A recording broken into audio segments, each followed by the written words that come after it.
আরিফ হাতিঝিল ব্রিজে দাঁড়িয়ে আছে, আধা ঘন্টারও বেশি হবে। এখন আসলেও ঠাস করে একটা থাপ্পড় বসিয়ে দিবে। মোবাইল বের করে মেল চেক করতে থাকে। আরিফ পায়ে শব্দ পেয়ে চোখ তুলে তাকায়, বুকে হাত দিয়ে হাঁপাতে থাকে। রুমঝুমের দিকে তাকিয়ে বলে, তোর কোন গালে থাপ্পড় দিব বল, তুই যেটা বলবি সেটাই হবে।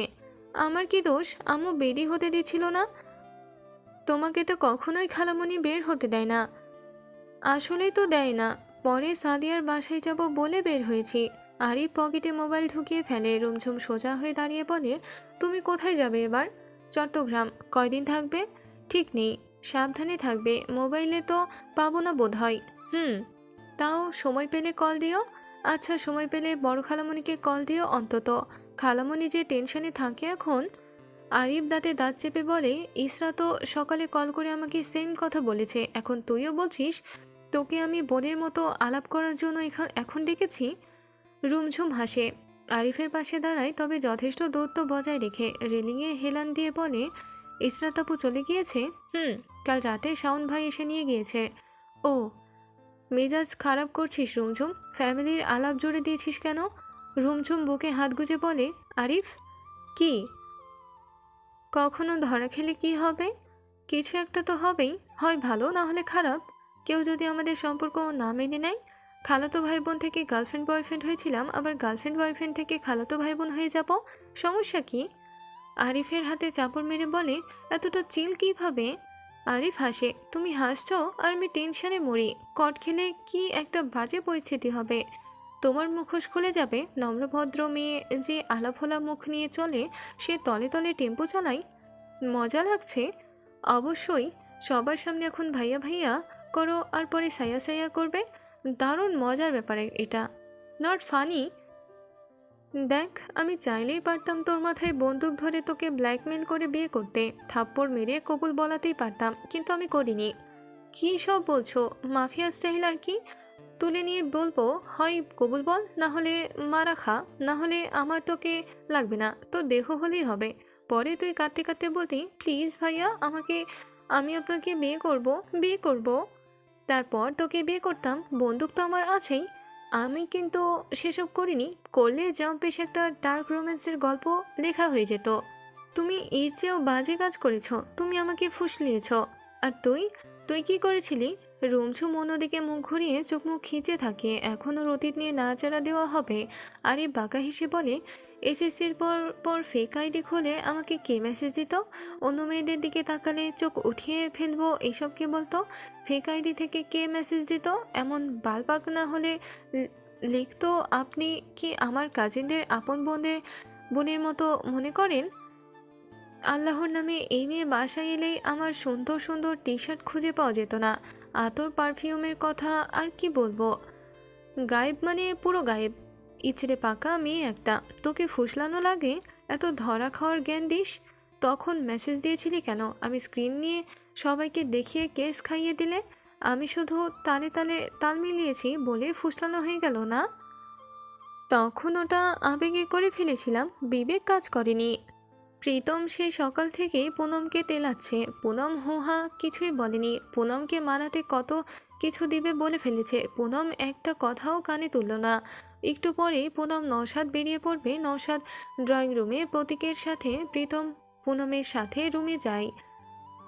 পুনম ব্যাগ গোছাচ্ছে। প্রীতম পুনমের খাটে বসে বলে, এই শোন, নাটক করতে হবে না তোর। যা। নাটক না, সিরিয়াসলি বলছি, মাফ চাইছি তো। পুনম ব্যাগ গুছিয়ে টেবিলের দিকে পা বাড়ায়। প্রীতম পুনমের মুখোমুখি দাঁড়িয়ে বলে, আমার কোনো প্রেম টেম নেই। তুই অযথা সন্দেহ করছিস। আমি নিজের সুবিধার জন্য তোর বিয়ে দেইনি, তোর ভালো চেয়েছি বলেই বিয়ে দিয়েছি। ভালো করেছিস। প্রীতম মোবাইল বের করে ওর ফ্রেন্ডের দেওয়া মেসেজ পুনমকে দেখিয়ে বলে, দেখ, ও তোকে তোর ফ্রেন্ডের সাথে রেস্টুরেন্টে দেখে ব্যাড কমেন্টস করেছে, তাই আমার মেজাজ খারাপ ছিল সেদিন। বোনকে নিয়ে ব্যাড কমেন্ট করেছে, তাই বোনকে বিয়ে দিয়ে দিয়েছিস? তার আর বন্ধুকে কিছু বলতে পারলি না? ও পলিটিক্স করে, তুই চাস আমি ওর সাথে লাগি, তারপর আমি মরি? আচ্ছা, এই লেম এক্সকিউজ মেনে নিলাম। মোবাইল কেন নিয়ে নিয়েছিলি? বিশ্বাস করতে নিষেধ করেছিল ওই বন্ধু? ওটার পিছনেও কারণ আছে। হ্যাঁ, বানিয়ে বানিয়ে বল আরেকটা, মজা লাগছে শুনতে। বোনকে অবিশ্বাস করার পিছনেও নাকি কারণ থাকে? বানিয়ে না বলছি না। তুই দেখ সিমরা আপুর সময়ও একই ঘটনা ঘটেছিল কি না, হুবহু একই ঘটনা। চাচুরা বিশ্বাস করেছিল আপুর কথা, পরে আপু মিলিয়ে গিয়েছিল, আপু পালিয়ে গিয়েছিল কি না। সিমরা আপু আর আমি এক। সিমরা আপু পালিয়ে যাওয়ার পর থেকে আমার উপর বুলডোজার চালায়, যত সব ওই সিমরা করেছে বলে আমিও করব। সিমরা আপু আর তুই একই ধাঁচের। তুই বলদ মার্কা মেয়ে, আর কেউ ফাঁসিয়ে দিলে কি করতি? তোর মতো সিমরা আপুও বলদ সলদ ছিল, গেল না পালিয়ে। লেম প্রতিবন্ধী একটা। পুনম প্রীতমের বুকে সর্বশক্তি দিয়ে ইচ্ছামতো কিলঘুষি দিয়ে ব্যাগ হাতে নিয়ে বের হয়ে যায়। প্রীতম ভালোই ব্যথা পায়। পুনমকে দেখেই নওশাদ উঠে দাঁড়ায়। পুনম সোফার ওপর ব্যাগ ধাম করে ফেলে বুকে হাত গুজে নওশাদ প্রতীকের দিকে তাকিয়ে বলে, ভাইয়া এখন বের হতে হবে। পাপিয়া মেয়ের মাথায় হাত বুলিয়ে দেয়। পুনম মুখ ঘুরিয়ে বিড়বিড় করে, ঢং। কেউ না শুনলেও পাপিয়া ঠিকই শোনে। নিশা রান্নাঘর থেকে এক বয়াম আচার নিয়ে এসে বলে, ব্যাগে ঢোকাও। পুনম চাপা স্বরে বলে, এসব খেয়ে তোমাদের খরচ করাই বলেই তো বিয়ে দিয়ে তাড়িয়েছ, ভাব দেখাচ্ছ কেন আবার? নিশা পুনমের ব্যাগে কাপড়ে পেঁচিয়ে বয়াম ঢুকিয়ে দেয়। অর্ক পুনমের কাছে এসে বলে, পুপি চলে যাবে? পুনম অর্ককে কোলে তুলে নেয়, গালে চুমু খেয়ে বলে, হ্যাঁ আব্বা, যাইও না প্লিজ। গলা জড়িয়ে ধরে বলে অর্ক, থাকবো? হ্যাঁ। পুনম অর্কের গালে চুমু খেয়ে ওকে নামিয়ে দেয়। নওশাদের দিকে তাকিয়ে বলে, এখন বের হবেন? হুম। অর্ক পুনমের পা জড়িয়ে ধরে বলে, যাই না তো। যেতে হবে বাবা। অর্ক কান্না আরম্ভ করে, একেবারে মাটিতে গড়াগড়ি খেয়ে কান্না। নিশা অর্ককে কোলে ওঠায়। নিশাকে ধরে ফুপিয়ে কেঁদে ওঠে অর্ক, বলে, পুপি চলে যাই। ফুপির বিয়ে হয়েছে তাই চলে যাই। বিয়ে হয়েছে? হুম। কার সাথে? ফুপার সাথে। অর্ক নওশাদের দিকে তাকিয়ে বলে, পচা পুপা, পুপিকে নিয়ে নিয়ে যায়। নওশাদ ভ্যাবাচেকা খায়। পুনম অর্ককে আদর করে ভুজুং ভাজুং অনেক বুঝ দেয়। শেষে অর্ক শান্ত হয়ে বলে, কালকে আবার আসবো বাবা। আসবা? হুম, আবার আসবো।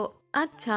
এই বলে চোখ মুছে পুনম অর্কের গালে চুমু খেয়ে ওকে কোল থেকে নামিয়ে দেয়। নওশাদ ঘড়ি দেখে বলে, বের হওয়া উচিত। আমি ড্রাইভারকে বলে দিচ্ছি, পৌঁছে দিবে। লাগবে না ভাইয়া, আমার একটু কাজ আছে। আমি ড্রাইভারকে সেই হিসেবেই বলছি। না না, দরকার নেই। দেখো ওভাবে। লাগবে না ভাইয়া, পুনম বলে। নওশাদ পুনম সবার থেকে বিদায় নিয়ে বের হয়। নওশাদ লিফটের কাছে যায়। প্রীতম সাথে আসতে চাইলে পুনম নিষেধ করে দেয়। পাপিয়া পুনমের মাথায় হাত বুলিয়ে দিয়ে বলে, কালকে আসিস, অর্ক জন্মদিন না, ওকে কথা দিয়েছিস আসবি। নাতির জন্মদিনে মেয়েকে রাখতে হলে জোর করে বিয়ে দিয়েছো কেন? পাপিয়া ব্যথিত হয়। পুনম লিফটে ওঠে। গ্রাউন্ডে লিফট নামতেই নওশাদ বলে, কালকে আসবে আবার? হুম, ভার্সিটি থেকে ডিরেক্ট আসবো। কিভাবে? ড্রাইভার আঙ্কেলকে কল দিব, উনি এসে নিয়ে যাবে। হাতির ঝিল যাবে? এখন? এখন যেহেতু জিজ্ঞাসা করছি সেহেতু এখনই যাব। সন্ধ্যা 6:30 বাজে। নওশাদের বাঁ হাতে ব্যাগ, ওর ডান হাতে পকেটে। নওশাদ পুনমের পাশে হাঁটছে। পুনম বেশ কয়েকবার নওশাদের পকেটে গুজে রাখা হাতের দিকে তাকায়। নওশাদ তো পারতো ওর হাত ধরে হাঁটতে, কেমন রসকসীনভাবে পকেটে হাত গুজে হাঁটছে। নওশাদ হাঁটতে হাঁটতেই হঠাৎ দাঁড়িয়ে পড়ে। নওশাদের দেখা দেখে পুনমও দাঁড়ায়। নওশাদ পকেট থেকে এয়ারপড বের করে অন করে একটা কানে দেয়। পুনমকে জিজ্ঞাসা করে, গান শুনবে? পুনম ওপর নিচ মাথা ঝাঁকায়। নওশাদ একটা পড পুনমকেও দেয়। পুনম কানে দেয়। নওশাদ গান ছেড়ে মোবাইল পকেটে ঢুকিয়ে ফেলে, ফের পকেটে হাত গুজে হাঁটতে থাকে। পুরো গান চলাকালীন তুমি চোখে রাখো চোখ, চোখে চোখে কথা হোক, এই লাইনটা যতবার বেজেছে পুনম আর নওশাদের ততবারই চোখাচোখি হয়েছে। পুনম তারপর নওশাদের দিকে একবার আরেকবার তাকায় না, একেবারের জন্যও নয়। কিছুক্ষণ পর নওশাদ ডাক দেয়, পুনম। জি। নওশাদ হাত বাড়িয়ে দেয়, বলে, আমার হাতে হাত রাখার জন্য 5 সেকেন্ড সময় দেওয়া হলো। হয় হাত ধরবে, না হলে সোজা সামনে হাঁটা দিবে। ঠিক আছে, জোর করছি না কিন্তু। 5 সেকেন্ড সময় দেওয়া হলেও পুনম 1 সেকেন্ডও সময় নিল না। নওশাদের হাতের ওপর আলতো করে হাত রাখে। নওশাদ পুনমের আঙুলের ভাঁজে আঙুল রেখে হাঁটতে থাকে। পুনম মুখে কোনো প্রকার কথা হচ্ছে না, তবে চোখাচোখি অসংখ্যবার হয়েছে। একটু পরপর পুনম কান থেকে এয়ারপড খুলে নওশাদের কান হাত টেনে বলে, সামনে আরিফ না, সাথে একটা মেয়েও আছে। পুনমের কথা শুনে নওশাদ কান থেকে এয়ারপড খুলে সামনে তাকায়। আরিফের মুখই এক পাশ দেখা যাচ্ছে। একটু এগিয়ে যেতেই বুঝলো মেয়েটা রুমঝুম। আরিফের সাথে রুমঝুমকে এই সন্ধ্যার সময় একসাথে দেখে কপাল কুঁচকে ফেলে। পুনমের হাত ছেড়ে দেয়। আরিফের পেছনে গিয়ে নওশাদ রাশভারী গলায় ডাক দেয়, আরিফ। আরিফ। রুমঝুম হকচকিয়ে যায়। আরিফ নওশাদকে পুনম সহ এই সময়ে হাতিঝিল দেখে অবাক হয়। আরিফ চোখের পলকেই নিজেকে সামলে নওশাদ এবং পুনম দুজনকেই সালাম দেয়। নওশাদ সালামের জবাব দিয়ে বলে, তোরা একসাথে এখানে? আমি তো কাজে এসেছিলাম, কাজ করে চলে যাব, সেই সময় দেখছি রুমঝুমের সাথে দেখা হয়ে গেল। নওশাদ রুমঝুমের দিকে তাকিয়ে বলে, এখানে কি? সাদিয়া মেহজাবিনের সাথে ঘুরতে এসেছিলাম। ওরা কোথায়? ওরা চলে গিয়েছে। আমিও ওদের সাথে যেতে চেয়েছিলাম। আরিফ ভাই বলেছে একা যাওয়া লাগবে না, আমাকে পৌঁছে দিবে। তুই বল, তোর ফ্রেন্ডরা নিউ মার্কেট যেত, তুই একা বাসায় ফিরতি? আরিফ বলে, আমি তো আর বাচ্চা না যে একা যেতে পারবো না। সন্ধ্যার সময় একা ফিরতো, সাহস কত বড়! কত বিপদ আপদ হতে পারে জানিস? কিছুই হতো না, স্বাবলম্বী হওয়া উচিত। সন্ধ্যার পর একা ঘুরে বেড়ানোতে স্বাবলম্বীর পরিচয় পাওয়া যায় না। এই চুপ! নওশাদ আরিফ রুমঝুম দুজনকেই ধমকে ওঠে। আরিফের দিকে তাকিয়ে বলে, তুই বের হবি কয়টায়? রাতে। ওকে পৌঁছে দে, বেশিক্ষণ বাইরে থাকিস না। মামা আরিফ ভাইয়াকে বললাম, কাকতালীয়ভাবে যখন দেখা হলো কিছু খাও। এমন কিপটা বাদাম খাইয়েছে খালি। সারাদিন এমন খাই খাই করিস কেন? মামা সেই কখন থেকে বলছি, চল তোকে বাসায় পৌঁছে দিই। ওকে কিছু না খাওয়ালে ও যাবে না। এমনিতেও মোটা, কয়দিন পরে আরও মোটা হবি। নওশাদ সূচক শব্দ করে বলে, আরিফ থাম। রুমঝুমের দিকে তাকিয়ে বলে, কি খাবি? কাচ্চি খাওয়াও। রুমঝুমের চোখ চিকচিক করে ওঠে। চল খাওয়াবো। রুমঝুম খুশি মনে পুনমের দিকে এগিয়ে গিয়ে বলে, ধুর, তোমার সাথে তো কথা বলাই হচ্ছে না। কি অবস্থা? ভালো। রুমঝুম আর পুনম আগে আগে হেঁটে গেল। আরিফ নওশাদ পিছন পিছন কথা বলতে বলতে আসে। আরিফ আর রুমঝুম দুজনেই বড় করে স্বস্তি নিঃশ্বাস ফেলে। এই যাত্রায় বড় বাচ্চা বেঁচে গিয়েছে। নওশাদ পুনম বাসায় ফিরে আসে 9টা নাগাদ। জ্যামে বসেছিল 1 ঘন্টার মতো, তাই এতটা দেরি হলো। যেহেতু খেয়ে এসেছিল তাই খাওয়া দাওয়ার ঝামেলা ছিল না। বাসায় ফিরে নওশাদ সর্বপ্রথম হোসনিয়ারা রুম যেটাই হাসনাহিনা বকুল বেলিরা মেয়েদের নিয়ে বিয়ের সময় থেকেছিল সেটা ভালোভাবে পরিষ্কার করে। নওশাদ বারান্দার টবে পানি দেয়। তবে অবশ্য নওশাদ সব কাজ একা একাই করেনি, পুনমও যতটুকু পারে সাহায্য করেছে। পুনম ওয়াশরুম থেকে বের হতেই নওশাদ উঠে দাঁড়ায়। পুনম তোয়ালে দিয়ে মুখ মুছে তোয়ালে চেয়ারে রাখে। নওশাদ ওয়াশরুমের দিকে পা বাড়িয়ে বলে, কালকে তোমাকে আলমারির এক পাশ ফাঁকা করে দিব, লাগেজ থেকে সব বের করে গুছিয়ে রাখবে। ঠিক আছে। পুনম গিয়ে শুয়ে পড়ে। নওশাদ ওয়াশরুম থেকে বের হয় 5 মিনিট পর। লাইট নিভিয়ে শুয়ে পড়ে। বালিশের পাশ হাতড়ে এয়ারপড না পেয়ে বিরক্তিতে সূচক শব্দ করে এয়ারপড পুনমের মাথার ওপাশে। নওশাদ ভাবলো পুনমকে দিতে বলবে, পরক্ষণেই সে ভাবনা বাদ দিয়ে শুয়ে পুনমের দিকে একটু এগিয়ে যায়। হাত বাড়িয়ে এয়ারপড হাতড়েও পায় না। আরেকটু এগিয়ে যায় পুনমের মাথার কাছে। কোনোই থেকে এয়ারপড হাতে নিতেই পুনম ধরফরিয়ে ওঠে। চাপা স্বরে বলে, প্লিজ প্লিজ, আমি এখনও প্রিপেয়ার না। আমি সংসার করব, কিন্তু আমার পক্ষে এসব এখন এই মুহূর্তে আর কি সম্ভব নয়। আমার সময় লাগবে, প্লিজ, আমার সময় লাগবে। 1 সপ্তাহ দিলেই হবে, প্লিজ, আমার সময় লাগবে আমার। নওশাদ বিস্ময় নিয়ে তাকিয়ে থাকে। পুনম বড় বড় করে শ্বাস ফেলছে।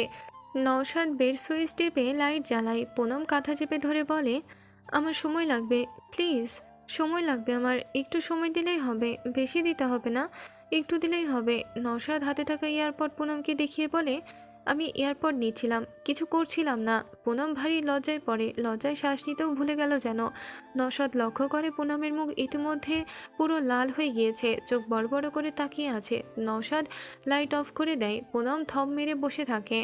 নওশাদ কানে এয়ারপড গুজে শুয়ে পড়ে। বুকে হাত গুজে চোখ বন্ধ করে গান শুনতে থাকে, কিন্তু পুনম ধম ধরে বসেই থাকে। পুনমের সকালে ঘুম ভাঙে নওশাদের ডাকে। নওশাদ ওর বাহুতে আলতো করে চাপড় মেরে ওকে ডাকছিল। পুনম চোখ খুলতেই নওশাদ বলে, সময় লাগবে, দরজা লাগাও, আমি বের হব এখন। পুনম প্রথমে বিষয়টা ধরতে পারে না, মিনিটের মধ্যেই বুঝে ফেলে। লজ্জায় জড়সড় হয়ে যায়। নওশাদ ব্যাগ নিয়ে রুম থেকে বেরিয়ে পড়ে। পুনম পিছন পিছন আসে। নওশাদ ফর্মাল ড্রেস আপে আছে। পোশাক আশাকের ব্যাপারে লোকটার পরিপাটি ভীষণ। নওশাদ পানি খেয়ে গ্লাস টেবিলে রেখে সোফায় বসে মৌজা জুতা পরে। এই যে সময় লাগবে, আজকে ভার্সিটিতে যাচ্ছ তো? পুনম ভ্রু কুঁচকে ফেলে, তারপর বলে, যাব। যেদিন জাইমার সাথে চলে যেও। পুনম হুহা কিছুই বলে না। নওশাদ বের হয়। পুনমও দরজা লাগাতেই নওশাদের পিছন পিছন আসে। নওশাদ সিঁড়ি বেয়ে নামার আগ মুহূর্তে বলে, সাবধানে থাকবে। তালা চাবি সামনেই আছে, ভালোভাবে দরজা লাগিয়ে তবেই বের হবে। আমার নাম্বার আছে না? জি। প্রয়োজন হলে কল দিও। জি। নিচের দিকে তাকিয়ে বলে, এই যে সময় লাগবে, যে কেউ আসলেই দরজা খুলতে যেও না, একা বাসায় থাকবে, বিষয়টা মাথা। নওশাদের বাকি কথা শোনা হলো না। পুনম নওশাদের মুখের ওপর দরজা লাগিয়ে দেয়। নোয়াখাইল্লা বেটা একটা হাড়ি বজ্জাতে শয়তান।